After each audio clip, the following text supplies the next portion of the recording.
पश्चिम बंगाल में वक्फ कानून का विरोध हो रहा है, लेकिन उपद्रवियों ने इसी विरोध की आड़ में बंगाल में हिंसा की स्क्रिप्ट लिख दी। बंगाल के अमन चैन को सुलगाने के लिए हिंसा का सहारा लिया गया और देखते ही देखते मुर्शिदाबाद और साउथ 24 परगना के भांगर जैसे इलाके जलने लगे। ऐसे में हमारे आज के सातों सवाल बंगाल में हिंसा और उसके पीछे की साजिश से जुड़े हुए होंगे। और आज का सबसे पहला सवाल है कि बंगाल को सुलगाने के पीछे किसकी साजिश? पुलिस की शुरुआती जांच में उपद्रव और हिंसा के पीछे एक ऐसे संगठन का नाम आ रहा है जिसके पेरेंट ऑर्गेनाइजेशन को सरकार ने बैन कर रखा है।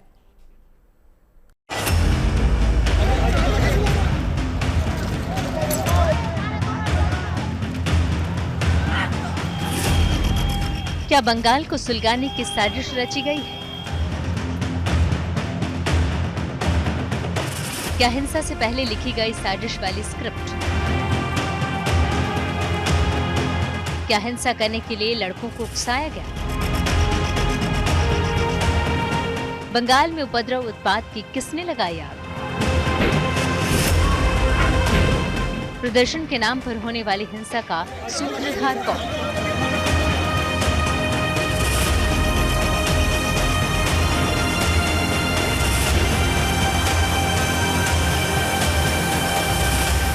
ये कुछ ऐसे सवाल हैं जिसका जवाब जानने की कोशिश पश्चिम बंगाल की पुलिस और जांच एजेंसियां कर रही हैं, क्योंकि जिस तरह से मुर्शिदाबाद में वक्फ कानून के खिलाफ प्रदर्शन के बाद हिंसा की आग भड़की और चुन चुनकर लोगों को निशाना बनाया गया, उससे इस आशंका को बल मिल रहा है कि इसके पीछे किसी की गहरी साजिश है।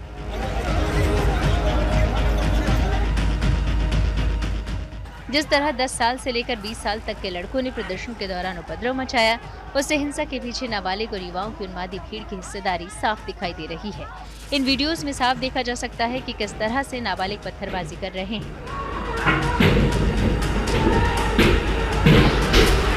बंगाल हिंसा में social democratic party of India यानी एसडीपीआई का नाम सामने आ रहा है। मुर्शिदाबाद में हुए हिंसा में अब एसडीपीआई का नाम आ रहा है। एसडीपीआई जो बहुत ही एक कंट्रोवर्शियल एक पॉलिटिकल पार्टी है और माना जा रहा है कि एसडीपीआई के समर्थकों ने और नेताओं ने वहां पर जाकर यानी कि मुर्शिदाबाद में लोगों को भड़काया, उनको उकसाया और उसी के बाद उनको फोर्स किया कि प्रदर्शन करे और हिंसक आक्रमण करे पुलिस के ऊपर। एसडीपीआई की संदिग्ध भूमिका की तस्दीक मुर्शिदाबाद हिंसा के पीड़ित भी कर रहे हैं। ये है मुर्शिदाबाद हिंसा में जान गंवाने वाले एजाज अहमद के भाई हैदर अली। हैदर मुर्शिदाबाद में एसडीपीआई की संदिग्ध भूमिका पर सवाल उठा रहे हैं। কিছু এসডিপিআই নেতা আছে ওখানে সবকে উস্কানি দিচ্ছে যে আপনার আন্দোলন করতে হবে, আন্দোলন করতে হবে। আরে ভাই আন্দোলন করবি তোরা আগে আয়, সামনে আয়, তাতে তো শান্তিভাবে আন্দোলনটা হবে। তোরা বলে দিচ্ছিস যে আন্দোলন করো, অকাবুলের জন্য আন্দোলন করো, আমাদের মুসলিমের সম্পদ চলে যাচ্ছে। তো তোরা তো সামনে যাচ্ছিস না ভাই, ওই 15-20 বছরের ছেলেকে পাঠিয়ে দিচ্ছিস। এই যে ওই ছেলেটার বাবা হারিয়ে গেল, তো ওই ছেলেটার বাবার কে ছেলেটার দায়িত্ব কে নেবে? ওরা নেবে? जिस एसडीपीआई का जिक्र मुर्शिदाबाद हिंसा में सामने आ रहा है वो प्रतिबंधित संगठन पीएफआई का सियासी चेहरा है। मुर्शिदाबाद में संगठन की मजबूत मौजूदगी मानी जाती है। मुर्शिदाबाद हिंसा की जांच कर रही पुलिस का दावा है कि उनको मिले सबूत किसी बड़ी साजिश का संकेत दे रहे हैं। लोगों से जो बातचीत करने के बाद जो पता चला है, सामने आया है कि एसडीपीआई के नेतागण जाते थे, बच्चों को, यंग लड़कों को भड़काते थे और उनको रास्ते पे आने के लिए कहते थे। परिवारजन ऐसा भी कहना है उनका जिनके घर में ऑलरेडी इस वायलेंस की वजह से मौत हुई है कि एसडीपीआई के नेता उकसाकर इन बच्चों को सामने रखते थे और खुद वो पीछे रहते थे। पुलिस के लाठी से या गोली से या टीयर गैस से बचने के लिए वो पीछे रहकर इन बच्चों को सामने रखते थे। जांच में खुलासा हुआ है कि एसडीपीआई के कार्यकर्ता पिछले कई दिनों से मुस्लिम युवकों को वक्फ के नाम पर भड़का रहे थे, हिंसा के लिए उकसा रहे थे, सड़क पर उतरकर उग्र प्रदर्शन के लिए उन्हें बरगला रहे थे। एसडीपीआई वाले ये कहकर भड़का रहे थे कि सरकार वक्फ के नाम पर मुसलमानों से सब कुछ छीन लेगी, लेकिन ये तो साजिश का एक एंगल है, दूसरा एंगल सीमा पार साजिश का भी है। इन्वेस्टिगेशन के तहत जो देखा जा रहा है कि क्या कोई बाहरी शक्ति इस पूरे वायलेंस में इन्वॉल्व है कि नहीं। पश्चिम बंगाल का मुर्शिदाबाद एक बॉर्डरिंग स्टेट है, इसीलिए सेंसिटिव जोन है और इसीलिए जितने भी एजेंसीज़ हैं, सिक्योरिटी एजेंसीज़ हैं, स्टेट की आईबी से लेकर सेंट्रल आईबी तक, सब ऐसे इसको मॉनिटर कर रहे हैं कि क्या इसमें बाहर के लोग भी शामिल है। एक ऐसा आरोप जो तृणमूल से लेकर बीजेपी तक सभी ने लगाया है। बंगाल पुलिस को शक है कि इस हिंसा का बांग्लादेशी कनेक्शन हो सकता है। दरअसल मुर्शिदाबाद बांग्लादेश की सीमा से सटा हुआ इलाका है, लिहाजा बंगाल पुलिस को शक है कि ऐसे उपद्रव के पीछे बांग्लादेश में बैठे देश के दुश्मनों का भी हाथ हो सकता है। मुर्शिदाबाद से अनुपम मिश्र के साथ Suryagni Roy, Kolkata, good news today. Police हिंसा के पीछे एसडीपीआई की भूमिका की जांच कर रही है, लेकिन इस साजिश का एक और एंगल है जिसके तार सरहद के पार तक जाते हैं। दरअसल मुर्शिदाबाद का इलाका बांग्लादेश की सीमा से सटा हुआ है। ऐसे में जांच एजेंसियां बांग्लादेश में भी साजिश के सूत्रों की तलाश में जुटी हुई हैं। आज का दूसरा सवाल भी यही है कि क्या बांग्लादेश में रची गई बंगाल हिंसा की साजिश? जांच के बांग्लादेश एंगल के बारे में बता रहे हैं हमारे संवाददाता सूर्याग्नि रॉय।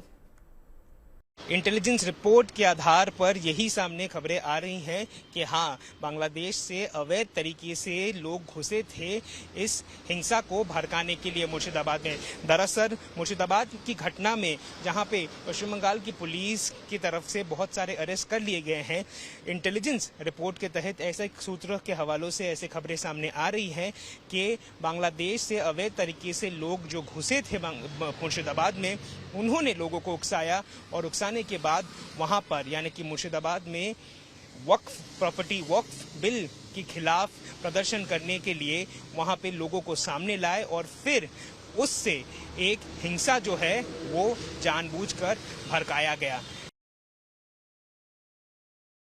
मुर्शिदाबाद के शमशेरगंज वो इलाका है जो हिंसा से सबसे ज्यादा प्रभावित हुआ। यहां लोगों के मकानों, दुकानों को चुन चुन कर निशाना बनाया गया।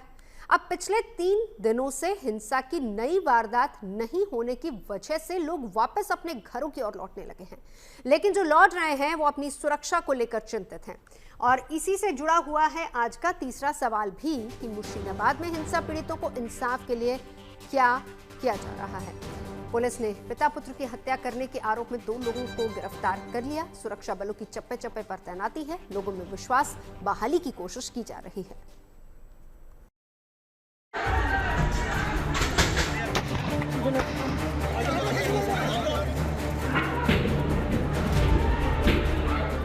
शुक्रवार को मुर्शिदाबाद में उपद्रवियों ने जो तांडव मचाया उसके निशान आज भी देखे जा सकते हैं। मुर्शिदाबाद के शमशेरगंज और धुलियान में उपद्रवियों की भीड़ ने सरकारी संपत्ति को नुकसान पहुंचाया और चुन चुन कर दुकानों और घरों को निशाना बनाया।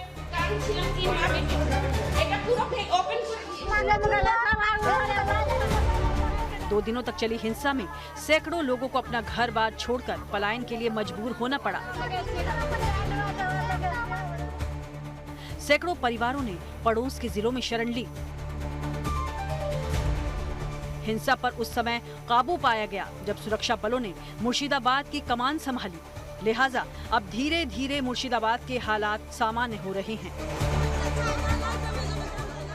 रविवार से हिंसा नहीं हुई है और आज हिंसा नहीं होने का तीसरा दिन है, मंगलवार है। भारी डिप्लॉयमेंट है, सीआईएसएफ की काफी कंपनीज हैं, बीएसएफ की काफी कंपनीज हैं, पश्चिम बंगाल पुलिस की काफी कंपनीज वहां पर तैनात हैं। तो ऐसे में हिंसा की कोई नई वारदात अभी पिछले 3 दिनों से नहीं है। लेकिन जिन इलाकों में खास तौर पर बहुत ज्यादा इफेक्ट हुआ है, हमला हुआ था, उन इलाकों में भरोसा कायम करने में अभी वक्त लगेगा। अपने घरों को छोड़कर जाने वाले लोग अब धीरे धीरे अपने घरों की ओर लौटने लगे हैं। मुर्शिदाबाद का शमशेरगंज इलाका हिंसा में सबसे ज्यादा प्रभावित हुआ था। यहाँ पर कई लोगों के घरों और दुकानों को फूंक दिया गया था। उनकी गाड़ियों को उपद्रवियों ने आग के हवाले कर दिया। अब ऐसे लोग अपनी फरियाद लेकर शमशेरगंज थाना पहुंच रहे हैं। स्थिति ये है कि थाने के बाहर पीड़ितों की कतार लग गई है। शमशेरगंज थाने में किस तरह लाइन लगी हुई है। जिन लोगों के घर लूटे गए हैं, लूटपाट हुई है, वो शिकायत कराने के लिए यहाँ पर आए हैं। ये कतार लगी हुई है। हम पहले बात करेंगे, आपका नाम बताइए। हमारा नाम सुरजीत कुमार दास। हम तो इधर शमशेरगंज डिग्री 16 नंबर 8 पे रहता हूँ। मैं तो घर पे नहीं था, मेरा बीवी बच्चा था, मेरा माँ था, मेरा नानी था। तो उस लोग घुस के घर में घुस के बाइक आइक सब कुछ तोड़ दिया। मेरा माँ के साथ जबरदस्ती अस्त्र पकड़ के गला में धर के पूरा जेवर लूट लिया। उसके बाद घर में जो पैसा था वो भी लूट लिया। थाने में अपनी शिकायत दर्ज कराने पहुंचे सभी लोगों के पास बताने के लिए हिंसा की वो खौफनाक वारदात है। आज भी जब उन्हें वो मंजर याद आता है तो उनके रोंगटे खड़े हो जाते हैं। मोटरसाइकिल गैरेज था 16 नंबर और दुलियन।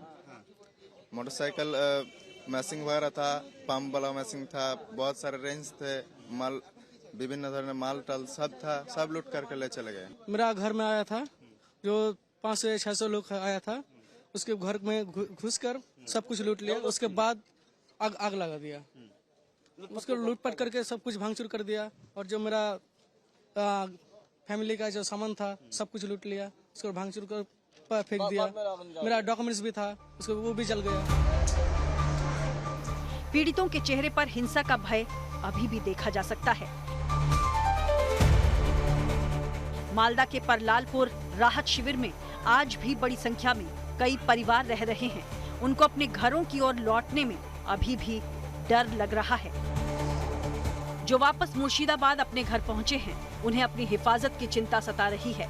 वो सरकार से सुरक्षा की गुहार लगा रहे हैं। मेरे को सुरक्षा चाहिए, मेरे को बॉर्डर सिक्योरिटी पोस्ट चाहिए मेरे को लिए। यही तो सेफ रहेगा, नहीं तो इधर से छोड़ के जाना पड़ेगा। यहाँ पर बहुत लोग ऐसे हमें मिले जो सीआरपीएफ और बीएसएफ का परमानेंट कैंप यहाँ पर चाह रहे हैं। उसके बारे में क्या कहेंगे? उसके बारे में अभी तात्कालिक जो हमारा उद्देश्य है, हम उस उद्देश्य की पूर्ति करने में लगे हुए हैं। मुर्शिदाबाद में हालात तेजी से सामान्य हो रहे हैं, लेकिन पलायन कर चुके लोगों के बीच शासन का भरोसा कायम करने में अभी समय लगेगा। मुर्शिदाबाद से अनुपम मिश्र और कोलकाता से सूर्याग्नि रॉय के साथ bureau report, good news today. Murshidabad के कई परिवार पलायन करने के बाद अभी तक पड़ोसी जिले मालदा के राहत शिविरों में ठहरे हुए हैं। हालांकि कई ऐसे परिवार भी हैं जो स्थिति में सुधार के बाद अपने घरों की ओर लौटने लगे हैं। हमारा आज का चौथा सवाल यही है कि हिंसा के बाद क्या है मुर्शिदाबाद के हालात। इसके बारे में बता रहे हैं हमारे संवाददाता अनुपम मिश्र। मुर्शिदाबाद के हिंसाग्रस्त इलाकों में स्थिति और हालात अब धीरे धीरे सामान्य हो रहे हैं। जो दुकान बाजार पिछले 4 दिनों से बंद पड़े थे, अब धीरे धीरे खुलने शुरू हो गए हैं। लोगों का आवागमन, जो स्ट्रीट्स थे, जो रास्ते थे, सड़कें थी, सुनसान पड़ी हुई थी, वो भी अब व्यस्त होने लगी हैं। जो ई रिक्शा यहाँ से गायब हो गए थे क्योंकि पैसेंजर्स ही नहीं थे।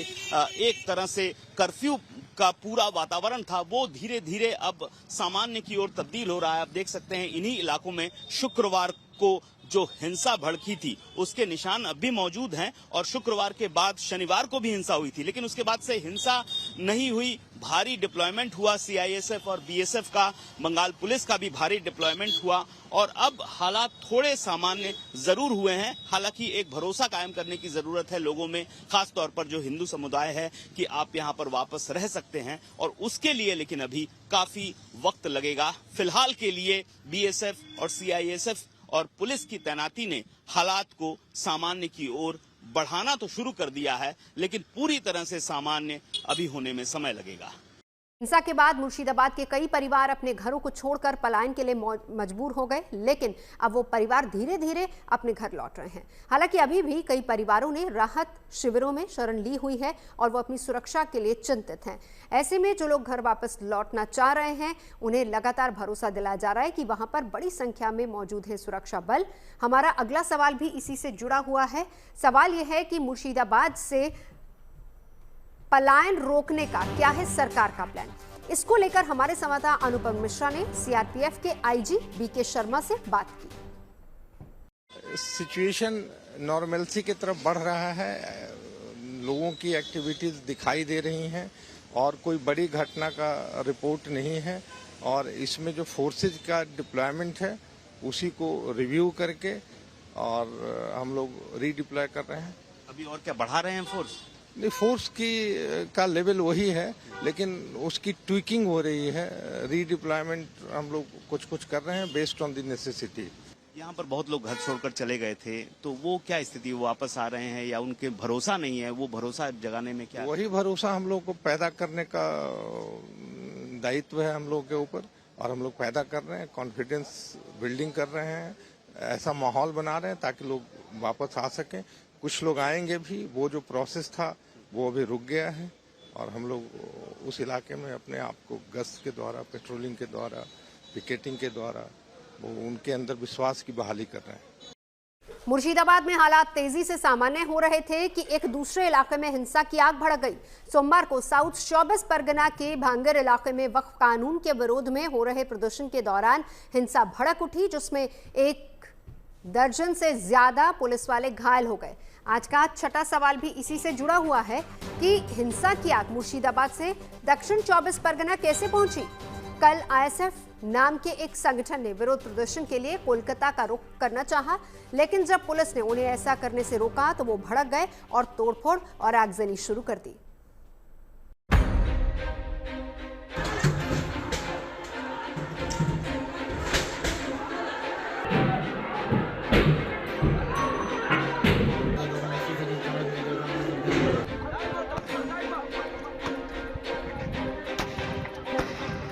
बंगाल में बवाल की शुरुआत 11 अप्रैल को मुर्शिदाबाद से हुई, जहां वक्फ कानून के खिलाफ हो रहे प्रदर्शन के दौरान हिंसा भड़क उठी।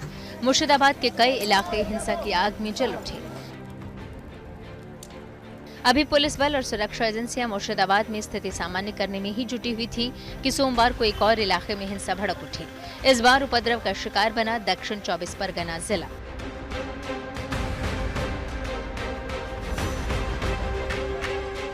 सोमवार को मुर्शिदाबाद से 300 किलोमीटर दूर दक्षिण 24 परगना के भांगर तक हिंसा की आग पहुंच गई। कहीं प्रदर्शनकारियों ने गाड़ियों को आग के हवाले किया तो कहीं तोड़फोड़ की गई। ऐसा कोहराम की सुरक्षा के लिए केंद्रीय बलों को तैनात करना पड़ा है। इस बवाल में 8 पुलिस वाले जख्मी भी हुए। पुलिस ने इस मामले में कुछ लोगों को गिरफ्तार भी किया है। दरअसल इंडियन सेक्युलर फ्रंट यानी आईएसएफ के समर्थक वक्फ संशोधन कानून के खिलाफ आयोजित रैली में हिस्सा लेने के लिए मध्य कोलकाता के रामलीला मैदान की ओर जा रहे थे। इस दौरान पुलिस ने उन्हें रोकने की कोशिश की, जिसके बाद उनकी पुलिस से झड़प हो गई। भीड़ ने पुलिस के बैरिकेड्स को तोड़ने की कोशिश की तो तनाव बढ़ गया और देखते ही देखते इलाके में आगजनी शुरू हो गई। इसके बाद दोनों पक्षों के बीच झड़प शुरू हो गई और उग्र भीड़ ने कई गाड़ियों को आग के हवाले कर दिया और एक पुलिस वैन में भी तोड़फोड़ करके उसे पलट दिया गया। इसके बाद हालात पर काबू पाने के लिए और दक्षिण 24 परगना में स्थिति को संभालने के लिए बड़ी संख्या में पुलिस बल को तैनात किया गया, जिससे फिलहाल स्थिति नियंत्रण में है। मुर्शिदाबाद के बाद साउथ 24 परगना के भांगर इलाके में देखी गई थी हिंसा वक्फ बिल प्रोटेस्ट के नाम पर। दरअसल सोमवार को इंडियन सेक्युलर फ्रंट नामक पार्टी जो एक रैली करना चाहती थी कोलकाता के शियालदा में, उनके समर्थक जो है भांगर से कोलकाता आ रहे थे। हाईवे पे उनको रोका गया क्योंकि उनके पास परमिशन नहीं था और उस हाईवे पे बैठ जाने की कोशिश की समर्थकों ने। कल की घटना के बाद भांगर समेत आसपास के इलाकों में हाई अलर्ट जारी किया गया है। पुलिस और सुरक्षा बलों के जवान इलाके में लगातार गश्त कर रहे हैं। यहाँ फिलहाल स्थिति नियंत्रण में है, हालांकि इलाके में तनाव बरकरार है। आज सुबह से साउथ परगना में शांति है और दुकानें खुली हुई हैं। हालांकि इलाके में पुलिस अभी भी अलर्ट मोड में है और वो चप्पे चप्पे की निगरानी कर रही है। पुलिस ने बल उपयोग करके उनको वहां से हटाया और हटाने के बाद उन लोगों ने यही दावा किया गया है पुलिस की तरफ से कि आईएसएफ के समर्थकों ने एक पुलिस की वैन को तोड़फोड़ की और 4 से 5 पुलिस की जो बाइक्स थी उनको आग के हवाले कर दिया। वक्फ कानून के खिलाफ पश्चिम बंगाल के कुछ जिलों में लगातार प्रदर्शन हो रहा है। मुर्शिदाबाद और भांगर में प्रदर्शन के दौरान ही हिंसा भड़की थी। इस हिंसा पर सियासत भी हो रही है। सत्तारूढ़ पार्टी तृणमूल कांग्रेस और बीजेपी एक दूसरे पर हिंसा भड़काने का आरोप लगा रहे हैं। वह कह रही है कि बीएसएफ इसके लिए दोषी है। दिखता है कि वोट बैंक की राजनीति चलते किस हद तक वह जा सकती है। कि इंडियन सेक्युलर फ्रंट तो कांग्रेस का अलाई था एक समय पे। इसका कांग्रेस को जवाब देना चाहिए कि उनका क्या तालमेल है इंडियन सेक्युलर फ्रंट के साथ आज। परंतु इसमें कोई शक नहीं कि वहाँ पर स्थिति ठीक नहीं है, हालात बेकाबू हैं और हमारा मानना है कि गवर्नर साहब को इस पर कॉल लेनी चाहिए। भारतीय जनता पार्टी चाह रहा है कि धर्म में लड़ाई लगा दे और जो बंगाल में जो शांति कायम है जो सुरक्षा है, यहाँ जो स्थिति है, जो हिंदू मुस्लिम सिख ईसाई जो आपस में जो भाईचारा है उसको तोड़ने के लिए एकदम पूरा परिकल्पना लेके पूरा प्लानिंग करके ये चीज़ कर रहे हैं। फिलहाल मुर्शिदाबाद और साउथ 24 परगना में शांति है, लेकिन ये शांति कब तक कायम रहेगी ये कहना मुश्किल है, क्योंकि अभी भी बंगाल में हिंसा भड़काने की धमकी दी जा रही है। हालांकि सरकार और सुरक्षा बल उपद्रवियों के मंसूबों पर लगाम लगाने के लिए पूरी तरह से तैयार हैं। Suryagni Roy, Kolkata, good news today. Paschim Bangal में हो रही हिंसा के बीच इस मामले पर सियासत की आंख सुलगी हुई है। तृणमूल कांग्रेस और बीजेपी दोनों एक दूसरे को इस हिंसा के लिए जिम्मेदार ठहरा रहे हैं। आज का 7वां और आखिरी सवाल इसी से जुड़ा हुआ है कि बंगाल हिंसा पर क्यों भड़की सियासत। आज इस मामले में यूपी के सीएम योगी आदित्यनाथ ने भी तृणमूल कांग्रेस पर जोरदार हमला बोला। सेकुलरिज्म के नाम पर इन लोगों ने दंगाइयों को दंगा करने की पूरी छूट दे रखी है। पूरा मुर्शिदाबाद पिछले एक सप्ताह से चल रहा है। সবাইকে বলবো শান্তিপূর্ণভাবে গণতান্ত্রিক আন্দোলন করার অধিকার সকলের আছে উইথ পারমিশন, বাট প্লিজ দয়া করে সে যেই হোক, ABCDEFG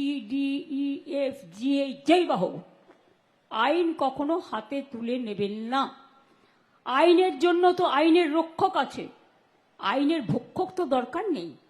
তাই আপনাদের অনুরোধ করব, কেউ কেউ প্ররোচনা দেবে কোনো ব্যাপারে, কিন্তু প্ররোচিত হবেন না।